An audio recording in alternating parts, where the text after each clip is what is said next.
Bom dia, pessoal. Bem-vindos à cerimônia de abertura do Hackathon 2022. Estamos felizes com a participação de vocês e empolgados para a maratona que inicia hoje, agora, e finaliza dia 12 de setembro. Este desafio é oferecido pelo Programa de Pós-Graduação em Computação Aplicada do Instituto Nacional de Pesquisas Espaciais. Muito bem, e realizado durante o Workshop de Computação Aplicada, o Hackathon, o WorkCap, cujo evento será totalmente online. Agora, irei apresentar a equipe organizadora do Hackathon 2022. O Dr. Rafael Santos, Dr. Valdivino, os especialistas Cláudio e Alana, a equipe organizadora de estudantes de pós-graduação do curso de Computação Aplicada, Marcos, Rubens, eu, Matheus, Pedro, Rafael Marinho, Bádio e Adriano. Agora, neste momento, convido o coordenador-geral do ORCAP, Dr. Rafael Santos. Ele, que é tecnólogo em processamento de dados pela Universidade Federal do Pará, obteve seu mestrado e doutorado em Ciência da Computação no Kyushu Institute of Technology, no Japão. Foi pesquisador visitante e fez estágio pós-doutorado na Universidade Johns Hopkins, nos Estados Unidos. Atualmente é tecnologista sênior do Instituto Nacional de Pesquisas Espaciais, atuando em pesquisa e desenvolvimento em aplicações de inteligência artificial, como data mining, processamento de imagens, sistemas inteligentes, técnicas e aplicações de data science e e-science. Coordenador do Programa de Pós-Graduação em Computação Aplicada e da Coordenação de Pesquisa Aplicada e Desenvolvimento Tecnológico. É com você, professor. Matheus, muito obrigado pela introdução. Bom dia a todos, bem-vindos ao Hackathon 2022, parte do nosso workshop em computação aplicada. Agradeço ao Matheus a introdução e eu vou ser bem breve, porque nós temos muita coisa para ver hoje.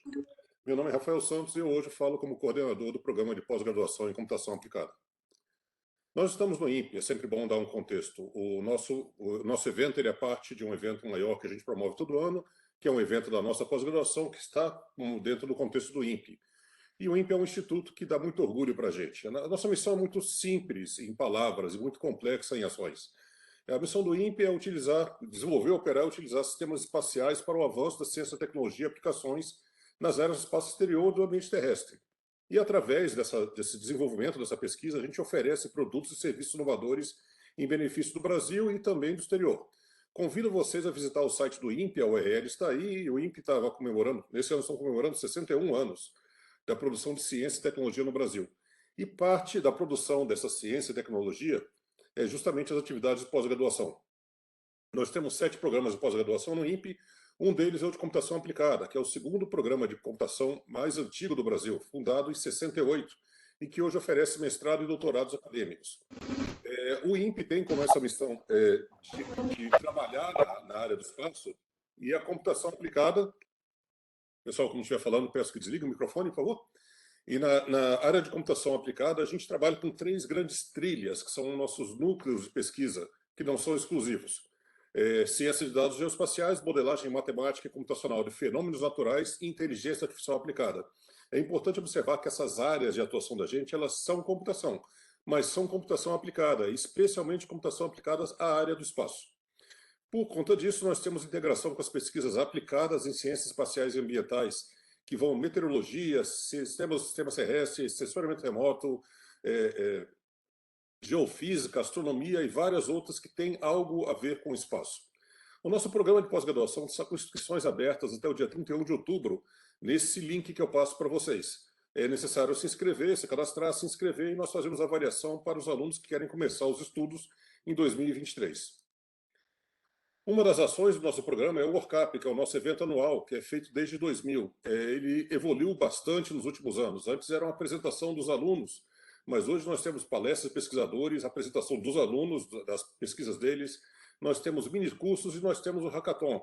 Salvo engano, é o nosso 3º Hackathon, ou 4º, agora eu não lembro, mas é sempre divertido, é uma das ações mais envolvedoras que a gente faz no nosso evento. O evento, como sempre, ele é aberto e gratuito. Vocês podem se inscrever e ver a programação dele nesse site ou no QR Code que eu apresento. Sobre o Hackathon, eu sempre falo para os nossos alunos aqui, o que não falta no INPE é problema. no bom sentido, a quantidade de dados que o INPE coleta através de monitoramento, a quantidade de ferramentas que o INPE precisa desenvolver, a necessidade de análise para melhor entender o funcionamento da Terra como em geral, do espaço em geral, trazem problemas para a gente pode escolher qual que vai fazer, porque são muitos mesmo, e como falei, no bom sentido. Mas o Hackathon ele é uma maneira da gente explorar isso com os nossos convidados de fora, com vocês que estão participando. O Hackathon vai ser relacionado esse ano com pesquisa e desenvolvimento do INPE, um projeto específico de classificação e uso e cobertura da Terra, que é um dos muitos que a gente tem. Dependendo do bioma, nós temos vários projetos específicos que usam dados também dedicados a esse monitoramento. Então, bem-vindos ao Hackathon. Para finalizar, eu gostaria de agradecer, primeiramente, a equipe do Hackathon, que foram muito além do esperado. É um time que trabalhou com muita dedicação, eles são um motivo de orgulho para a gente. Geralmente é o mesmo pessoal que está trabalhando com o ORCAP, que é um evento organizado pelos alunos. Os docentes colaboram, mas são os alunos que tocam à frente. E todo ano eles impressionam a gente com a capacidade deles não só de organizar sessões técnicas, de fazer a parte técnica de um curso, de uma palestra do Hackathon, mas também na organização. Isso vai ser essencial para a carreira deles, é um diferencial de um aluno que sai da CAP, é o aluno que não só sabe fazer ciência, mas ele sabe mostrar a ciência, publicar a ciência e engajar em ciência. Isso é essencial. Eu agradeço ao pessoal do Terra Classe que providenciou para a gente o problema e os dados. E a gente espera que, através do Hackathon, a gente consiga dar um retorno também de soluções para eles. Finalmente, a Agência Espacial Brasileira, cujo fomento permite várias ações dentro do INPE, o próprio INPE, que permite que a gente use software e instalações para realizar esses eventos de forma gratuita, de forma que também seja gratuita para a comunidade. As agências de fomento CAPES e CNPq, que oferecem bolsas e outros recursos. E o projeto EC 2020, que é de detecção de manchas de óleo em embarcações no mar, que providenciou recursos computacionais. Agradeço a todos, boas-vindas ao Hackathon, e eu passo de novo a palavra para o Matheus. Obrigado. Muito obrigado, professor. Agora convido à fala o coordenador-geral do Hackathon, o Dr. Valdivino Alexandre Santiago Júnior. Ele possui pós-doutorado em Ciência da Computação pela University of Michigan, Inglaterra, doutorado em Computação Aplicada no Instituto Nacional de Pesquisas Espaciais, trabalhou por mais de 20 anos em desenvolvimento de satélites científicos e projetos de balões estratosféricos do INPE. Tem experiência nas áreas de Engenharia e Ciência da Computação, com ênfase em aprendizado de máquina, aprendizado profundo, otimização, verificação e validação de software para sistemas críticos embarcados, desenvolvimento de software para aplicações espaciais, programação paralela, distribuída e análise de dados. Atualmente é professor permanente do Programa de Pós-Graduação em Computação Aplicada do INPE. É com você, professor. Pessoal, bom dia.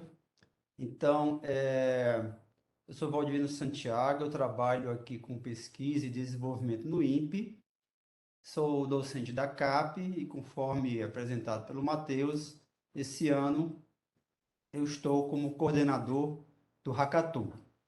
Então, aqui são alguns breves slides, só para a gente poder ter um contexto um pouco mais detalhado sobre o Hackathon. Nesse primeiro slide, o objetivo aí, pessoal, é só a gente contextualizar dois dos subcampos relacionados ao Hackathon desse ano, que é o Machine Learning, o aprendizado de máquina, e o Deep Learning, o aprendizado profundo. Essa é uma visão, tá? Hoje em dia, como a gente sabe, a inteligência artificial é um dos principais assuntos de pesquisa no momento, não somente na área de ciência da computação, e evidentemente, existem diferentes visões. Essa é uma visão.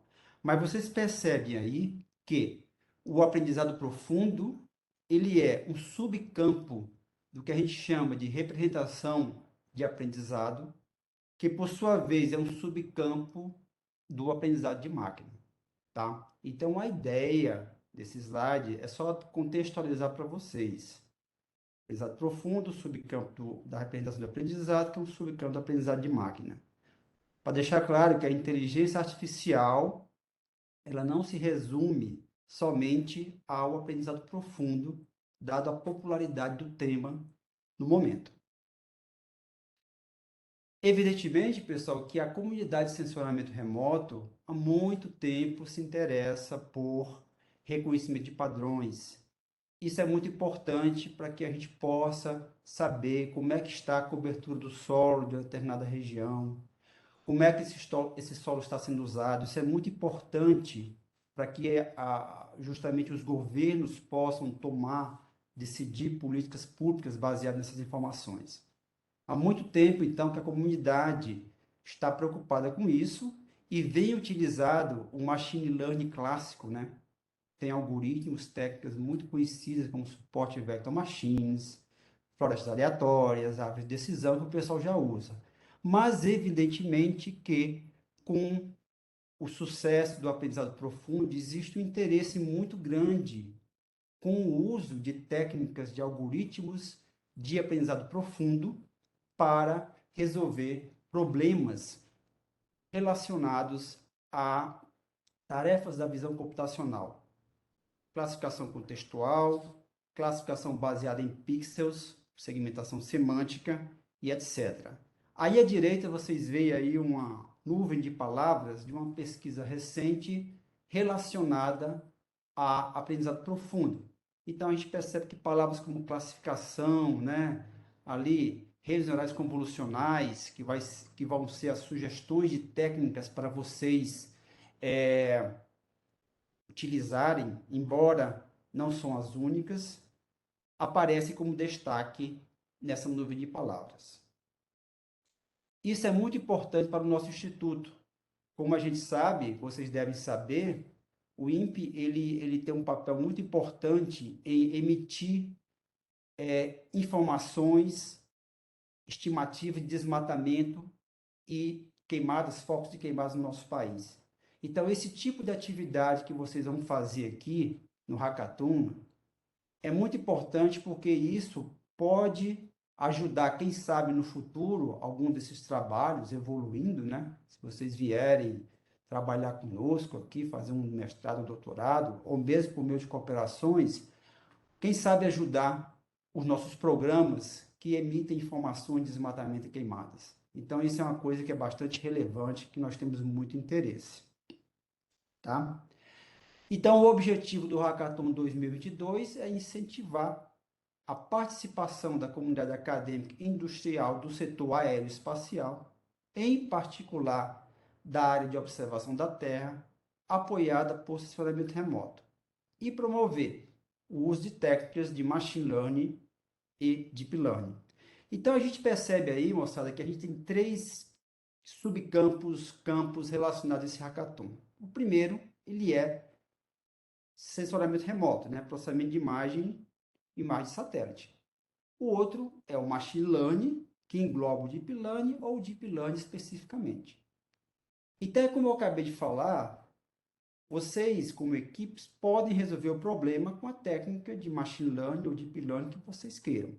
Vocês vão perceber durante a apresentação hoje que a gente vai sugerir o deep learning, o aprendizado profundo, devido à popularidade. Mas não necessariamente vocês precisam resolver com deep learning. Mas, enfim, a gente tem o machine learning, o deep learning e tem o sensoramento remoto. Eventualmente, pode ser que alguma das equipes, os integrantes, tenham experiências nos 3 campos, subcampos. Legal, é uma oportunidade de vocês brincarem. Vocês vão ver que a base de dados ela não é grande, então vocês podem brincar com isso. Mas, eventualmente, pode ser que tenha pessoas com experiência em geoprocessamento, sensoramento remoto, com imagens, mas não tem muita experiência em machine learning e deep learning. É uma oportunidade também. E ao contrário, pode ser que tenham membros que tenham experiência em machine learning, aprendizado de máquina e deep learning profundo, mas não tenham sensoramento remoto. É uma oportunidade. E os que não tiverem experiência em nenhum dos 3 campos, aí a oportunidade ela é maior ainda. Tá? No caso, o bioma escolhido foi o Cerrado, que é o segundo maior bioma do Brasil, ocupa 23% do território, e a cena, que no caso as imagens, os conjuntos de treinamento e teste, foi a base, ela foi fornecida pelo pessoal do Terra Class, que a gente já agradece novamente pelo apoio aí da Alana, do Cláudio, e eles forneceram a cena, e baseado nessa cena, então a gente gerou os conjuntos de treinamento e, no caso, de teste. E o problema se relaciona, portanto, ao uso e cobertura do solo, que é algo bastante relevante no nosso contexto. E, por fim, a imagem, a cena, ela foi capturada pelo nosso satélite Cibers 4A, essa cooperação de longa data que nós temos com a China, cooperação muito bem sucedida, e pegamos uma imagem de uma das câmeras do Cibers, que é a câmera multiespectral e pancromática de ampla varredura, né, da PN. Aí tem algumas informações das bandas espectrais, né, são no caso aí 5 bandas espectrais, a resolução espacial pode ser 2 metros ou 8 metros, e assim por diante. Então, pessoal, é isso que eu tinha para falar, tá? De antemão também eu já agradeço ao pessoal que organizou, os alunos, porque a gente dá a ideia, fomenta, discute, mas eles é quem, no caso, efetivamente metem a mão na massa. Eu acho que vai ser um evento bastante interessante, tá? E, no caso, eu volto a palavra agora para o Matheus e no final eu volto para encerrar essa live. Obrigado. Muito obrigado, professor. Agora vamos conhecer a área de estudo.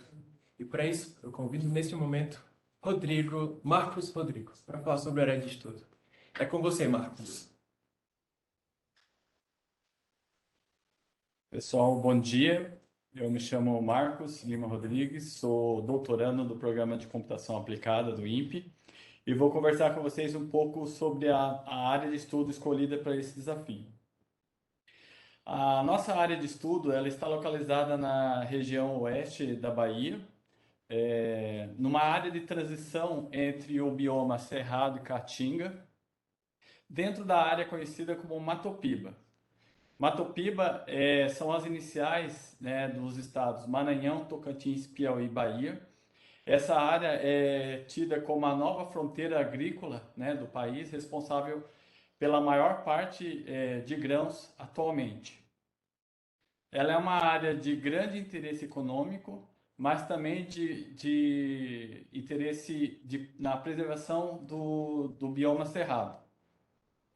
O cerrado, ele é um dos biomas que tem sofrido maior pressão por causa da expansão agrícola, né? Então, especialmente após a moratória da soja na Amazônia, que foi o acordo ambiental firmado entre produtores de soja, organizações não governamentais, o próprio governo, para monitoramento e não comercialização de soja vinda de novas áreas desmatadas da Amazônia. Como já foi exposto, né, o objetivo desse desafio é propor, então, técnicas, abordagem para o mapeamento de uso e cobertura da terra numa área do Cerrado, né? Para isso, a gente vai ter como referência, então, um mapeamento feito pelo pessoal do projeto TerraClass Cerrado. Ele é um dado, um mapeamento preliminar, ainda não validado, e ele foi escolhido justamente por ser um dado inédito e desafiador, então adequado ao propósito dessa maratona. Originalmente, a área escolhida, ela possui 12 classes temáticas de uso e cobertura da terra, que a gente aqui para o desafio decidiu agrupar algumas classes temáticas porque possuem similaridades, né, na resposta espectral e também na visualização dessas classes. Então, a gente agrupou a vegetação natural primária e secundária, assim, de forma bem sucinta, né, vocês podem depois ver maiores detalhes sobre essa questão das classes temáticas do TerraClass no site do projeto. Mas, assim, de maneira bem resumida, a vegetação natural secundária, ela é a vegetação natural que ocorre em áreas que foram identificadas em um ponto do tempo, uma área que sofreu degradação por corte raso. Então, por algum motivo, por abandono ou outro motivo que seja, a vegetação ela começa a se recuperar nessa área, então basicamente, ela é a mesma vegetação, né? Por isso que ela tem similaridade em relação à vegetação natural primária. Outra classe que a gente decidiu agrupar é a urbanizada e outras áreas edificadas, né? Então, porque a área urbanizada ela corresponde a polígonos de áreas urbanas com adensamento de ruas, casas e prédios, E outras áreas edificadas são construções de infraestrutura, como pontes, represas, de usinas, etc. Como curiosidade, né, a nossa área, a 97% dela é formada pela classe florestal, né, com mais de 1.400 hectares de área. E a menor classe, né, representada aí é a classe mineração, com cerca de 30 hectares. Como o professor Valdivino já, né, introduziu a questão do projeto TerraClass, o TerraClass ele iniciou em 2010 para identificação de áreas de uso e cobertura da terra em áreas desmatadas na Amazônia Legal. Em 2015, o Ministério do Meio Ambiente então expandiu esse projeto, instituindo então o Projeto Nacional de Monitoramento dos Biomas Ambientais, dos biomas brasileiros, e iniciando com o Cerrado, ano base de 2013. A base de dados que vai ser usada para a aplicação das técnicas de machine learning serão então recortes de imagens dos cibers, né, das bandas RGB, do sensor WPM que está presente no Cibers 4A. São imagens, para cobrir a nossa área de estudo, foram necessárias 4 cenas dos Cibers, escolhidas nessas órbitas ponto, das datas de 3 de julho, 3 de agosto e 29 de agosto. Por que essa diferença entre as datas das cenas? Aí são 2 pontos principais. A questão que a gente escolheu imagens mais próximas ao final de agosto de 2020, que é mais ou menos quando encerra o calendário agrícola naquela região, e também por causa da cobertura de nuvens, né? A gente escolheu imagens com o menor nível de cobertura de nuvens possível. O que determina também essa diferença de data é o tempo de revisita do sensor. Então, no caso do WPM, o tempo de revisita é de 31 dias. O tempo de revisita é o tempo necessário para se ter uma imagem de uma mesma área. Isso é uma questão técnica, um trade-off de escolha, porque quando você tem um sensor com melhor resolução espacial, que é o caso da WPM, 8 metros, você acaba tendo uma largura de faixa imageada menor e por isso você acaba aumentando o tempo de revisita. O conjunto, né, de dados, ele é formado por recortes então do Cibers, são imagens de 128 linhas por 128 colunas, com 3 canais, que é o RGB, e também recortes de uso e cobertura da terra, né, que é referente a esses mesmos recortes. O processo de criação desses recortes ele foi realizado através de janela deslizante, com dimensão fixa, a varredura ocorrendo da direção de leste para oeste, norte para sul. Cada recorte recebe então um número de identificação, que é o PET ID. O primeiro PET ID, o número 0, corresponde ao recorte do canto superior esquerdo, e o último, que é o número 11.663, corresponde à janela, o recorte do canto inferior direito.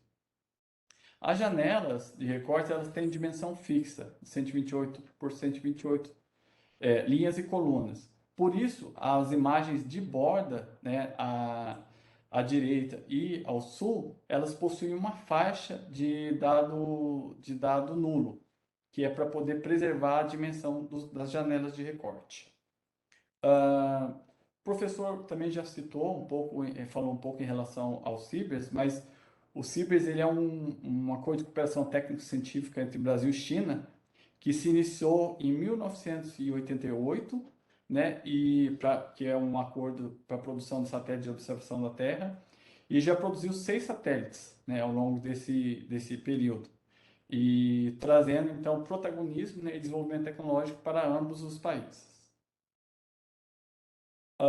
O conjunto final ele foi dividido entre 2 subdiretórios. Então tem um conjunto de treinamento que possui então 8.162 recortes de imagens Cibers e as imagens de uso e cobertura correspondentes a esses mesmos recortes, cerca de 70%, né, das imagens, e o conjunto teste possui 3.502 recortes de imagens Cibers, também das bandas RGB. Esse vai ser o conjunto que vocês vão utilizar para poder testar a técnica, né, a abordagem proposta por vocês para a solução do problema da maratona, do desafio.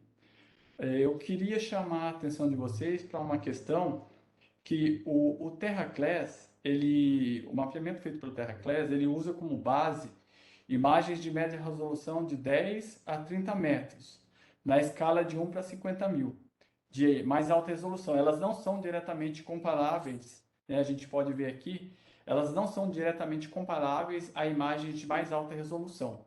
Essa é uma escolha, né, técnica do mapeamento feito pelo projeto TerraClass. Obrigado.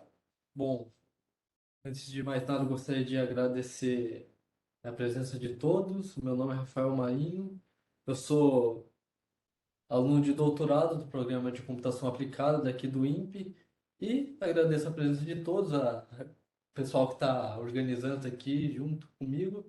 E vamos falar um pouco sobre essa área que é o aprendizado profundo. Aprendizado profundo, bom, vamos começar a funilar lá de cima. Existe essa grande área que é a inteligência artificial, que o doutor Valdivino já explicou bem, que ela é uma área extremamente ampla. E se a gente ficar falando aqui sobre o que é inteligência artificial, principalmente abordar o conceito da inteligência, a gente pode ficar aqui horas falando.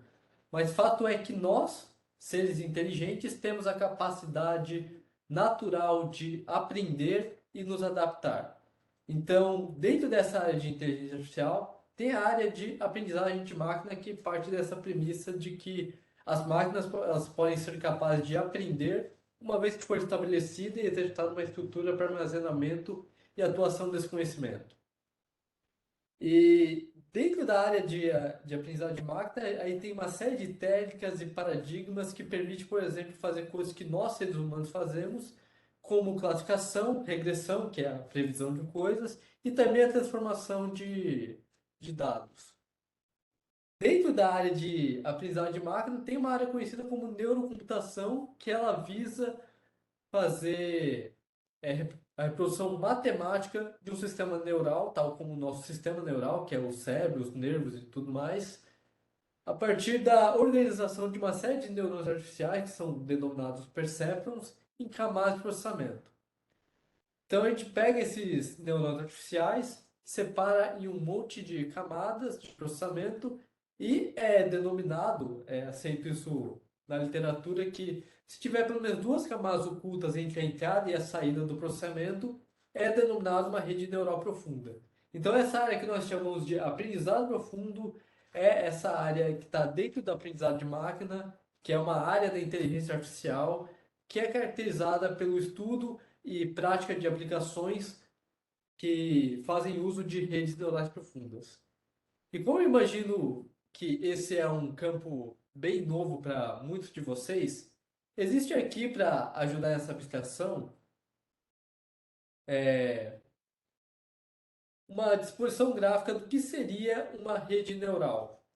E aqui nós temos essa disposição gráfica que tem 5 camadas, onde a primeira seria a camada de entrada e a última seria a camada de saída. E no meio nós temos ali 3 camadas ocultas que já são suficientes para denominar uma rede neural profunda.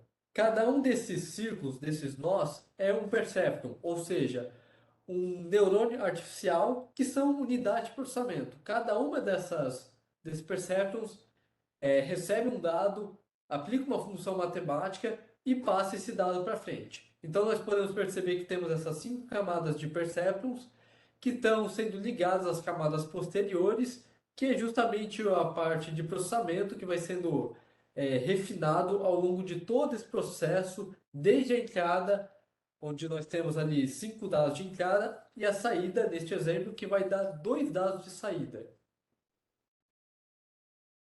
E por que a gente modela essas redes neurais artificiais? Bom, a gente pode resolver muitos problemas, como de fato realmente resolve, usando esse tipo de abordagem. E existem diversos tipos de redes neurais que a gente pode mencionar para resolver diversos tipos de problemas concebíveis. Para a classificação de indivíduos de uma população e estimação de valores, por exemplo, a gente pode criar rede de perceptron de múltiplas camadas, que são também conhecidos pelo sigla em inglês Multilayer Perceptron, que é justamente o que esse diagrama que foi apresentado ele está exemplificando. A gente pode fazer processamento de séries temporais com redes recorrentes, que são redes que têm o processamento recorrente entre os neurônios, de forma que ele mantenha meio que uma memória.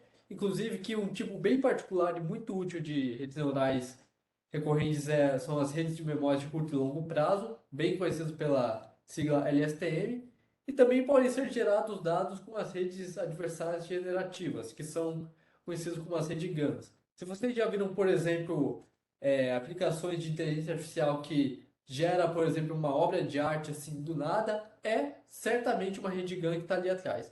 E também existem as redes neurais de grafos para fazer análise combinatória. E antes de prosseguir, nós temos que falar também das redes neurais convolucionais, que são muito úteis para fazer processamento de linguagem natural, assim como as redes neurais recorrentes, e também a detecção e classificação de características e imagens com as redes neurais convolucionais profundas, que são aplicadas em dados multidimensionais, ou seja, matrizes, que é o que seria uma imagem. Então, nos aprofundando um pouco mais, aqui nós temos uma outra disposição gráfica do que seria uma rede neural, no caso uma rede neural convolucional, onde as camadas elas estão recebendo, na primeira camada é inserido ali uma imagem, ou seja, uma matriz, e é realizado a convolução, ou seja, o processamento de funções matriciais, que vai sendo realizado de camada por camada, conforme vai refinando esses dados, para poder lá no final ele conseguir extrair alguma informação mais subjetiva, que seria, por exemplo, neste caso, a classificação de uma imagem, ou de repente até a detecção e a classificação do que está sendo detectado ali. Este exemplo em particular, que eu gosto bastante, é classificado veículos que tem na imagem. Então, prosseguindo aqui nessa parte de imagem, já que a gente está falando disso, existe um tipo muito particular de processamento de imagem que são aplicadas às redes convolucionais profundas, que é a classificação baseada em pixel, também conhecida como segmentação semântica. Trata-se de uma tarefa orientada a essas imagens, ou seja, a gente está inserindo essas imagens com uma entrada e a saída vai ser uma imagem também, que vai ter cada pixel classificado de acordo com a classe concebível. Ou seja, a gente insere essa imagem e a imagem de saída vai ter ali classificado, por exemplo, como neste exemplo, o que seria água, o que seria uma estrada, o que seria uma construção, tudo baseado em cor. Ou seja, a saída do processo é uma máscara da imagem de entrada que está dizendo qual que é a classe de cada pixel naquela imagem. E dentre esses vários modelos de redes neurais convolucionais que a gente pode utilizar, a que é mais utilizada e recomendada para classificação baseada em pixel é a U-Net.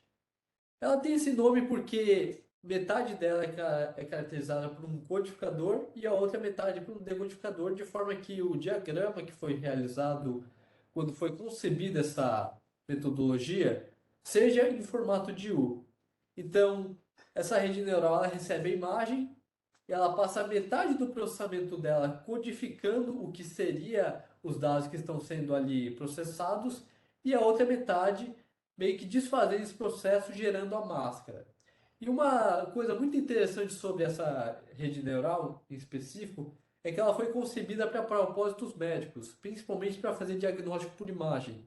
Só que tão logo ela foi experimentada e consolidada em outras áreas de atuação, como por exemplo análise de uso e cobertura da terra, que é a área que a gente está abordando aqui nesse hackathon.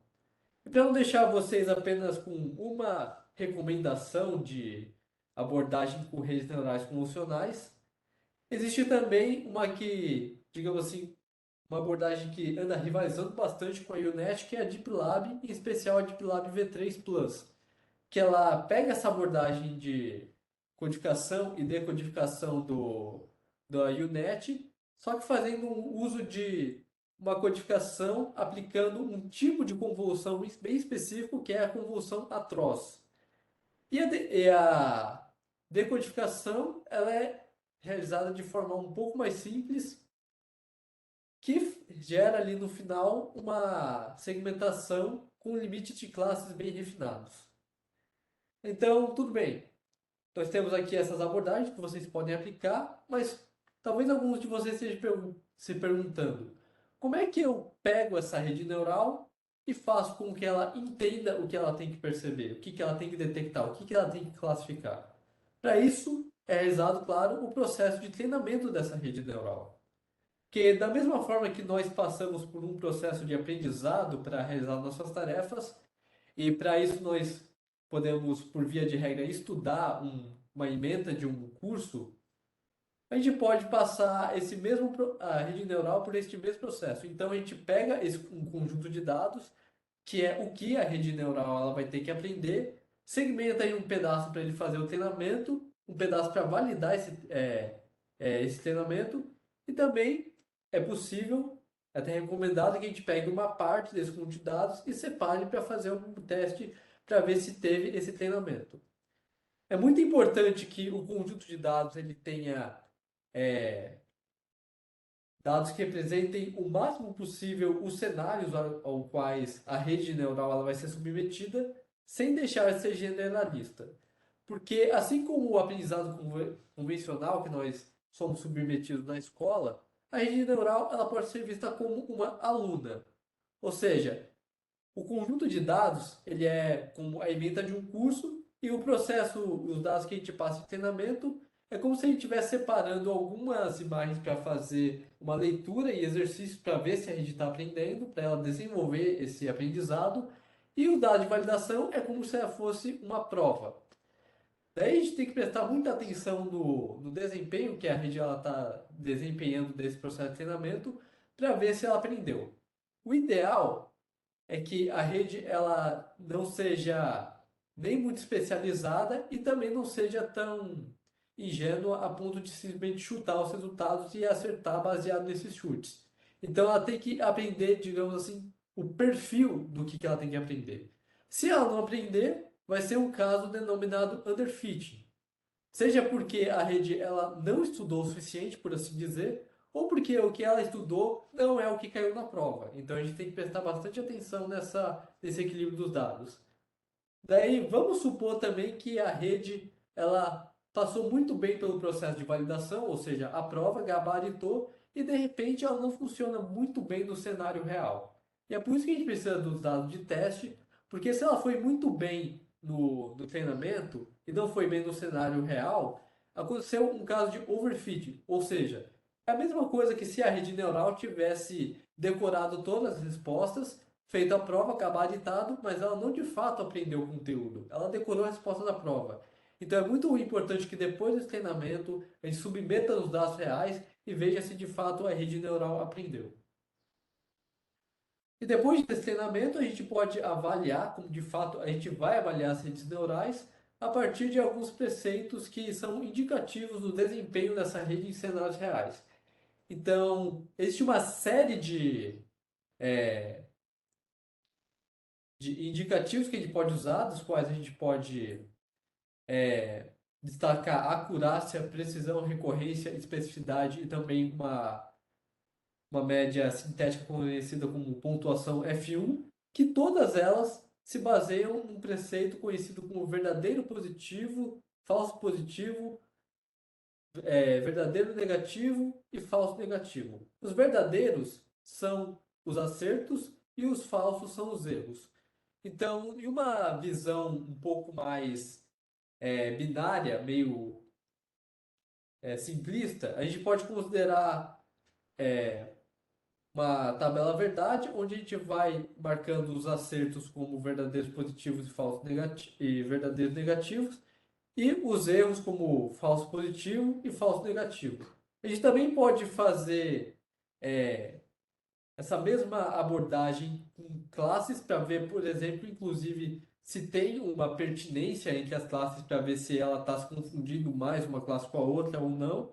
Só que, no geral, para fazer esses cálculos de acurácia, precisão e afins, a gente usa essa ideia binária. Então, a acurácia, que é o que a gente pode usar como base a princípio, ela indica a taxa de acerto em relação a todas as classificações. A gente também pode usar a precisão, que ela é mais orientada a uma classe específica, para ver a taxa de verdadeiros positivos em relação à quantidade total de acertos. A recorrência, que é a taxa de discriminação de uma determinada classe em relação às demais, ou seja, o quanto que ele tem um viés para acertar uma determinada classe, e também a especificidade, que é meio que o verso da recorrência. E a pontuação F1, ela é uma média harmônica entre a precisão e a recorrência, que é muito comum de ser utilizada como uma, uma abordagem sintética para ver se a rede está realmente indo bem. E essa, inclusive, é o tipo de abordagem que a gente vai usar na avaliação para ver o desempenho de vocês. Vocês vão lá, vão fazer todo esse processo de treinamento, de ativação da rede neural, vão submeter os resultados, e o que vai ser avaliado para determinar quem atingiu os melhores resultados é a pontuação F1.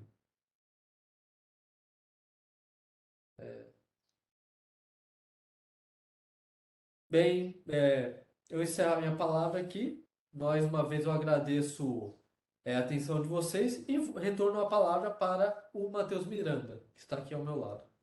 Muito obrigado. Muito obrigado, Rafael. Agora vamos a mão na massa. Vamos acessar aqui o Kaggle. Bem, pessoal, a plataforma do Kaggle já está configurada e disponível para os participantes. O link de acesso vai ser distribuído ao final dessa live. Então, o que eu posso apresentar aqui para vocês no Kaggle são os settings, as configurações. Muito bem, aqui no overview do Kaggle, da plataforma, vocês vão ver a descrição geral sobre o que é o desafio, bem como o acesso à equipe organizadora, quem são os participantes, os colaboradores e o e-mail para vocês entrarem em contato com a gente em qualquer ocasião. Lembro que aqueles que já fizeram inscrição no desafio e não estão ainda no grupo do Discord, por favor, acesse o e-mail de vocês, porque já encaminhamos o link de convite para o grupo no Discord. Muito bem. O objetivo, no geral, aqui nesta outra parte do overview, estão presentes as métricas, além do objetivo, estão presentes as métricas, a métrica específica que será utilizada para avaliar o desempenho do modelo de vocês. E a métrica escolhida foi o F1 Score. Como apresentado pelo Rafael anteriormente, é uma média harmônica entre o Precision e o Recall. A fórmula para fazerem alguns testes está aqui descrita nesta parte. Também tem mostra como deve ser feita a submissão dos resultados de vocês. Lembrando que o formato de arquivo deve ser respeitado e a organização também.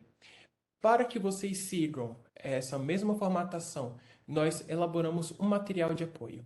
Vou abrir aqui para vocês. O material de apoio também já está disponível e é acesso privado somente para os inscritos do Hackathon. Este material de apoio conta a introdução de como vocês devem fazer a leitura de dados aqui na seção de dataset, onde mostra algumas configurações como declaração de constantes, variáveis, ajustes, o caminho da leitura dos arquivos onde vocês devem fazer, a leitura do dataset, bem como um código disponibilizado, para vocês fazerem a leitura e a ordenação desses arquivos de cada subdiretório. Ou seja, eu vou apresentar a seguir para vocês o dataset. Então, antes de apresentar essa parte do código, vou apresentar o dataset. Vamos lá. Ah, Matheus, mas onde é que está o dataset? O dataset está aqui na seção de data. Aqui tem toda a descrição que o Marcos trouxe para vocês sobre a origem do dataset, sobre as classes e a área de estudo também. Aqui tem uma imagem renderizada sobre a imagem, sobre a área de estudo, perdão, e as informações latitudinais e longitudinais. e as informações sobre os sensores, sobre o satélite, mas enfim, os dados estão aqui. Temos aqui uma parte de treinamento, que tem 2 subdiretórios. Essa parte aqui, ó, de CBERS 4A WPML4 RGB, são os patches, as imagens reais, e esse TCC 2020, que é o Terra Class 2020 CBERS 4A, são os respectivos labels para cada imagem. Na seção de teste, vocês terão acesso somente aos patches. Os labels que vocês deverão apresentar para a gente serão preditos pelo modelo treinado. Vocês podem fazer o download desse dataset, bem como do notebook para a máquina de vocês e rodar tudo isso em local. Contanto que os resultados desse notebook, o notebook e os resultados sejam submetidos na plataforma. Agora sobre o notebook. Aqui em cima foi declarado os caminhos onde está o notebook, né? Para vocês vai aparecer assim, copiar para a conta de vocês do Kaggle e vão editar. Vou clicar aqui em editar, só para vocês terem uma ideia de como vai ficar. Primeiro, vocês devem verificar se a máquina de vocês está conectada. Onde que vocês vão vir? Vocês vão vir aqui na parte de Power, para iniciar a sessão. Em seguida, vocês terão que vir aqui em Settings e vocês devem verificar se a linguagem escolhida é Python e se o acelerador esteja selecionado em GPU. Não precisa ter acesso à internet, pois os dados já estão conectados a esse notebook. Falando em dados, vocês vão ter que vir aqui, deixa eu fechar aqui Settings. Acessando aqui Data, vocês vão ter Input, o dataset da competição, que está organizado nessa mesma estrutura. Então, como é que faz para copiar o caminho? Vocês vão vir aqui em Caminho, Copy File Path, e ele já está disposto aqui o caminho para vocês utilizarem quando fizerem a cópia desse notebook, beleza? Também aqui está listado o número da classe respectiva e o seu respectivo label, quando vocês quiserem fazer a troca desse índice 1, por exemplo, para agricultura perene ou 2 para agricultura de primeiro tempo. Muito bem. Aqui na leitura do código, da parte de leitura das imagens, perdão, nós temos aqui uma lista que vai receber todos os caminhos das imagens e em seguida vai ordená-los de forma a considerar o ID daquele patch, ok? Da mesma forma é feito para os labels de treinamento. Em seguida é feita a organização também dos patches de teste, certo? E depois a leitura.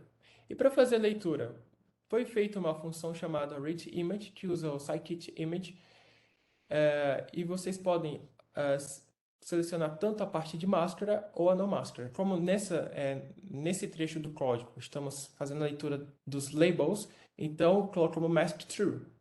Então ele vai fazer a leitura desse mask true e vai fazer um append com essa lista chamada train label e vai armazenar todos esses labels numa variável só, que depois serão utilizadas como entrada do modelo de vocês. Após essa leitura das imagens, vamos fazer uma visualização dos dados. Deixa eu voltar aqui, porque já foi executado.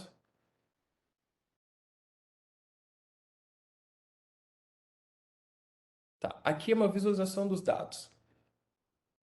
Foi estabelecido um index 30, ou seja, a imagem na posição 30 para ambos subdiretórios, né, de treinamento e teste, mas especificamente de treinamento nós temos esse patch e o seu respectivo label. E já para o de teste, para o subset de teste, nós temos também esse patch aqui impresso. Também oferecemos a vocês algumas sugestões para aumentar a quantidade de dados. Se porventura no treinamento de vocês os resultados forem baixos, tem uma forma de auxiliar o aprendizado de máquina. Vocês podem fazer uma dessas sugestões, que é o aumento de dados, ou seja, a aplicação de transformações na imagem e salvando ela dessa forma, ou seja, uma nova imagem. Por exemplo, Aqui nesse trecho do código, nós aplicamos uma rotação, distorção, um flip, que é virar a imagem na horizontal, virar a imagem na vertical. E o resultado disso está impresso aqui. Nós temos o patch original, o patch rotacionado, o distorcido, o flip horizontal e o flip vertical. Vocês, nesse caso, deverão aplicar essa transformação não só para os patches, como também para os labels. Porque, veja só, se o label feito para o patch original está configurado para esse patch, então, na mesma configuração dessa transformação, deve estar o label também para rotacionado, distorcido, flip horizontal e flip vertical. Também há outros métodos que vocês podem explorar para balancear a quantidade de classes, de amostras por classe, quero dizer. Trouxemos aqui também a seção de Deep Learning, como foi abordado pelo Rafael anteriormente, explicando, introduzindo essa questão de Deep Learning sobre classificação baseada em pixel, e trouxemos também 3 sugestões para cada modelo apresentado pelo Rafael, IONET e DeepLab V3, que vocês podem explorar no desenvolvimento da solução. E analisando os resultados. Aqui trouxemos também as métricas utilizadas, apresentadas, mas, contudo, o foco é o FN-Score. Então, depois que vocês treinarem o modelo de vocês, seja ele de Machine Learning ou Deep Learning, vocês façam um teste na máquina de vocês ou no notebook de vocês, aqui no Kaggle, antes de colocar a submissão oficial. E para isso nós colocamos aqui alguns exemplos de código para fazer a predição do modelo, já treinado, e o cálculo da métrica de FN-Score.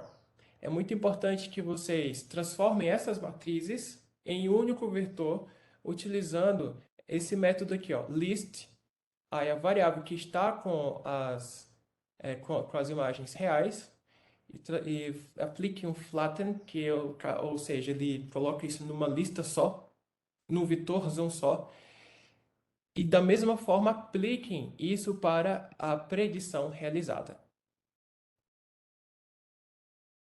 Tá, como deve ser feita a submissão dos resultados? Depois que vocês fizerem a cópia desse notebook e começarem a trabalhar no Kaggle, vocês automaticamente já vão ter a opção de submeter resultado, ok? O formato da submissão deve ser em CSV. Para que vocês consigam, para auxiliar vocês, na verdade, fizemos esse trecho do código para que fique exatamente na mesma configuração do arquivo verdade que está lá no Kaggle, para que as mesmas configurações sejam feitas e vocês não tenham problema na submissão ou os cálculos saiam diferentes do esperado.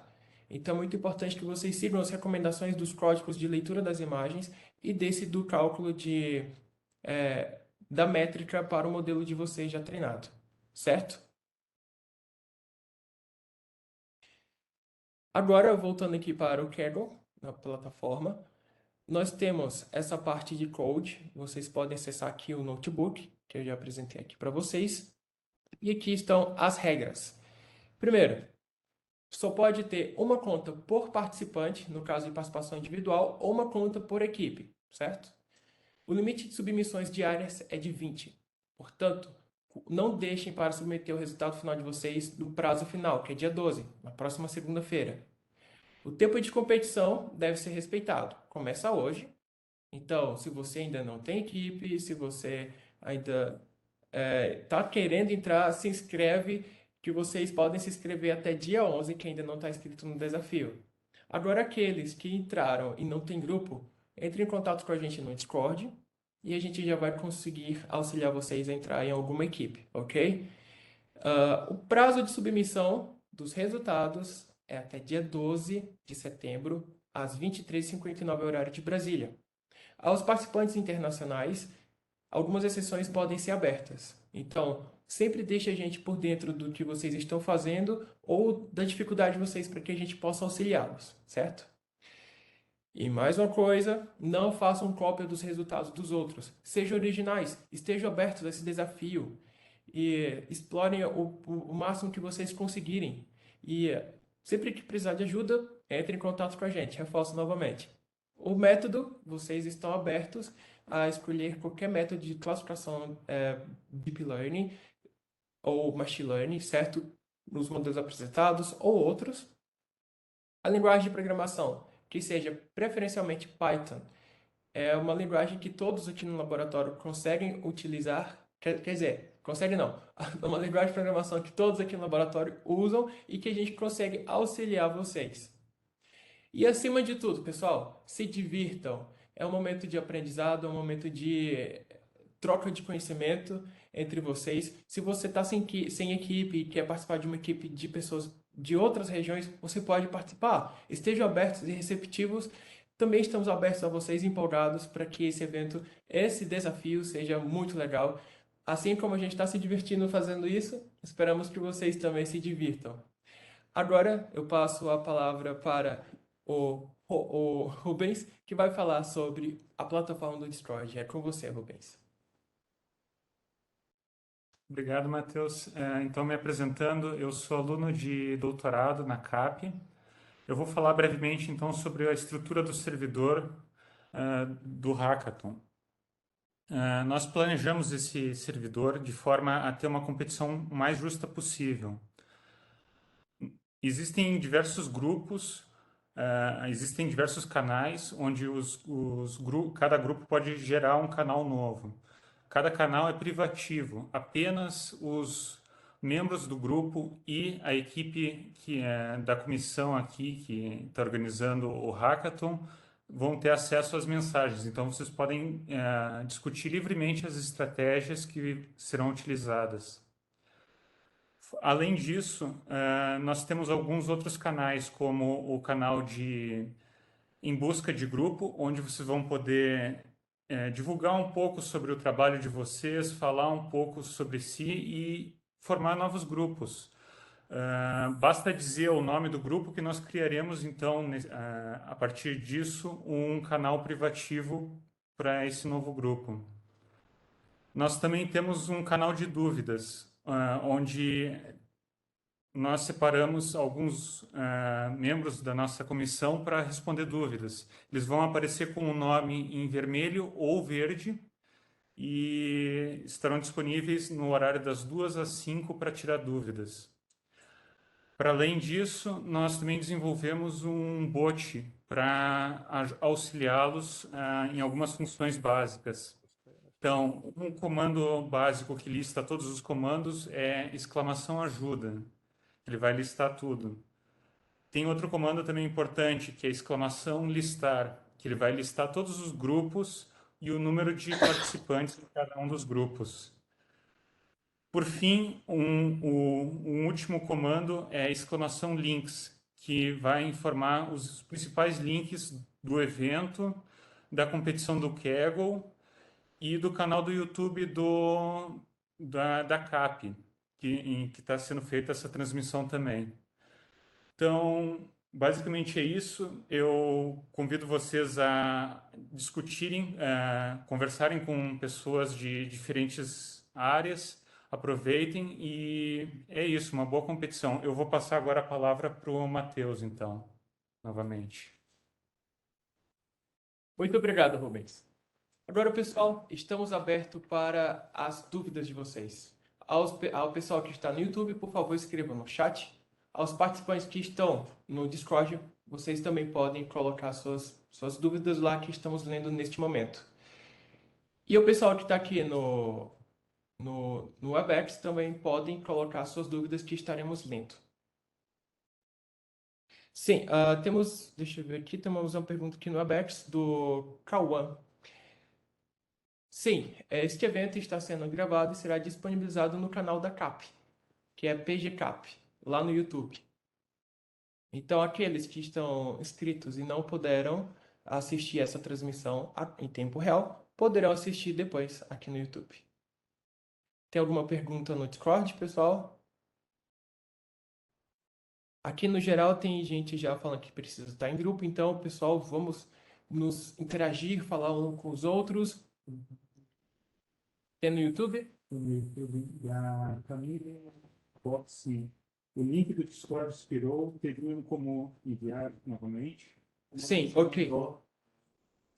ok? Nós temos aqui perguntas sobre os links de acesso ao Discord. Os links que já expiraram serão renovados hoje após a transmissão, ok? Já temos informações que um membro da nossa equipe organizadora já mandou para vocês o acesso ao grupo no Discord, um link atualizado. Deixa eu ver aqui em dúvidas. Como estão o acesso aos materiais do Kaggle? Ok, o link de acesso ao Kaggle será colocado aqui no grupo geral para todos acessarem, ok? Também iremos enviar nos grupos privados de vocês para que vocês tenham acesso, então. É muito importante que esse link seja preservado somente para os participantes do desafio. Aqueles que querem participar do desafio durante esse período de hoje, 5 de setembro a 12 de setembro, terão que se inscrever para ter acesso ao material. Depois do desafio será disponibilizado os resultados, será disponibilizado os dados para que outras pessoas no Kaggle também possam participar desse desafio ou fazer seus experimentos, certo? Então, o acesso a esse material será disponibilizado aqui para vocês no Discord após essa live. Alguma outra pergunta? Tem mais alguma coisa, pessoal, aí no YouTube? Webex? Deixa eu ver aqui na Webex. Tem uma pergunta aqui, mais perguntas. Opa! Gostei. Uma pergunta do Saralter. Temos especialistas do INPE que podem participar dos grupos com conhecimento técnicos? Sim, contanto que ele esteja, assim, se ele for ajudar diretamente no desenvolvimento da solução, que ele esteja inscrito no desafio, certo? Tirar dúvidas, pode, mas se ele ajudar diretamente no desenvolvimento da solução, que ele esteja inscrito na equipe de vocês e a gente vai adicioná-lo no grupo privado no Discord, ok? Tem uma pergunta de André Estevam também. É necessário a utilização do TensorFlow? Pode utilizar o PyTorch? Podem. Vocês podem utilizar qualquer framework ou API ou pacote de Python para fazer o desenvolvimento da solução de vocês. Fiquem à vontade. Alguma outra pergunta? Sim, uma pergunta da Fernanda Érica aqui no Discord. Obrigado, disponha. Ok, em busca de grupo, deixa eu ver se tem alguma pergunta aqui. Ok, tem muita gente aqui atrás de grupo, então esse é o momento de vocês socializarem. Não precisa ter vergonha, vamos lá. É uma comunidade agora, uma só, gente. Vamos lá. Tem alguma outra pergunta no YouTube? Ok, pessoal, então, já que não tem Matheus, mais nenhuma pergunta. Oi, só lembrando que sim. quem quiser participar sozinho, não precisa de um grupo, mas a gente recomenda fortemente que tenha essa interação entre as pessoas, mesmo se não tenha muita experiência, que vocês possam aí desenvolver o trabalho. Mas quem quiser participar sozinho, não tem problema. Exato. A premiação, a gente não falou da premiação. Caramba, verdade. Olha só, serão bem lembrado, Saralta, esquecemos de falar sobre isso. Tem premiação, sim. Os 3 primeiros colocados receberão um prêmio simbólico de participação. Tá? Por isso que a gente estipula uma quantidade máxima de até 5 participantes por equipe, para que é a quantidade máxima que a gente consegue encaminhar para vocês em qualquer lugar do Brasil. Ok? Tem uma pergunta aqui da Milena.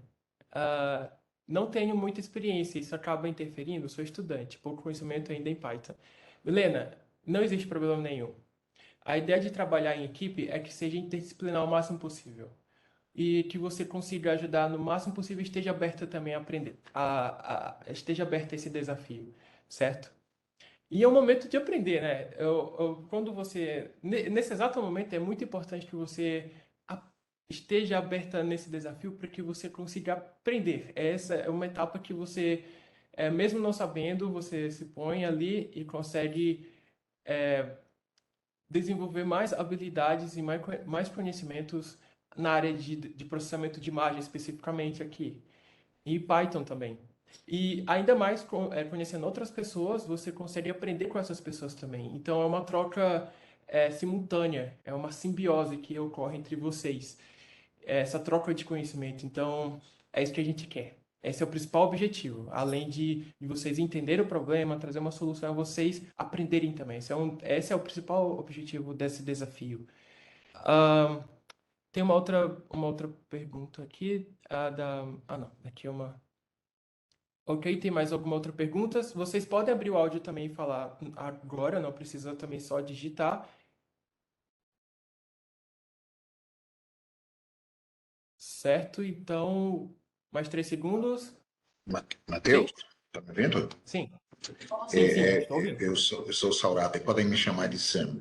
Gente, como o objetivo é basicamente aprender, basicamente tudo que vocês falaram, eu estou há cerca de 2 meses com um grupo da África. Temos cerca de 300 pessoas de vários países africanos, principalmente da Nigéria, e eu estou, na verdade, eu espero fazer a certificação em TensorFlow nos próximos dias, já estou matriculado, inclusive.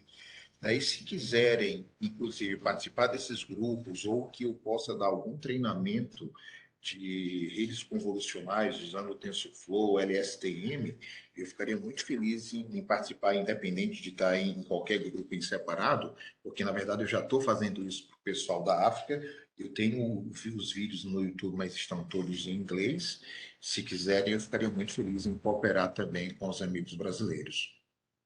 Nossa, com certeza, a gente aceita. Inclusive, vamos deixar esse grupo no Discord bastante movimentado, fazendo os canais de áudio e voz.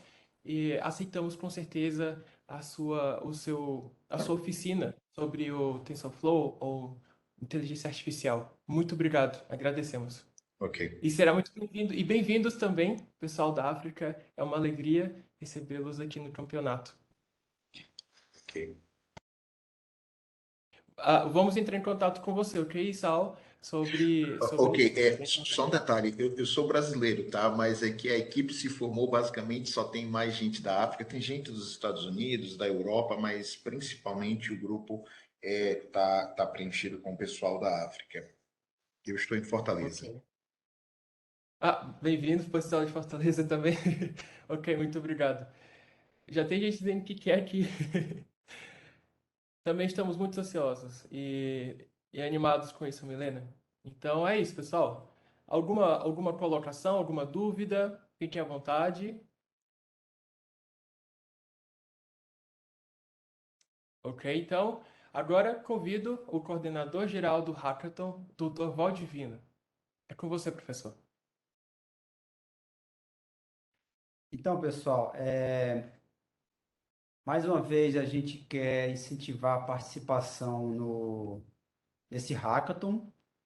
Eu acho que foi muito legal a apresentação, ficou muito claro qual é o objetivo do hackathon, o que vocês podem utilizar o aprendizado tradicional, o aprendizado profundo. O problema também, que é segmentação semântica, classificação baseada em pixels. Agradecemos aí a disposição do nosso colega aí, que tem essa cooperação com o pessoal da África, certamente é bem-vindo. E é isso que o Matheus aqui acabou de falar, né? Vamos formar as equipes, né? Para poder começar a trabalhar no problema.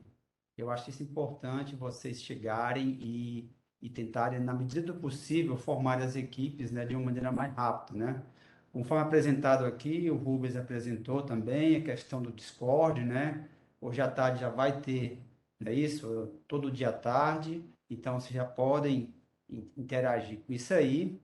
E mais uma vez, agradecendo o pessoal do Terra Class, a Alana, o Cláudio, por nos passar as informações, pelo apoio dado. E certamente parabenizar de novo a equipe, né? Moçada aqui que se dedicou bastante para esse hackathon. A gente fomenta as ideias, mas elas que colocam realmente em prática, né? Então, pessoal, bom hackathon para todo mundo, desafio. No último dia do Workup, as 6 melhores equipes, então, vão poder apresentar lá o resultado, vai sair. Vocês podem apresentar, isso vai ser muito legal. E, então, desejar um bom hackathon e mão na massa. Abraço.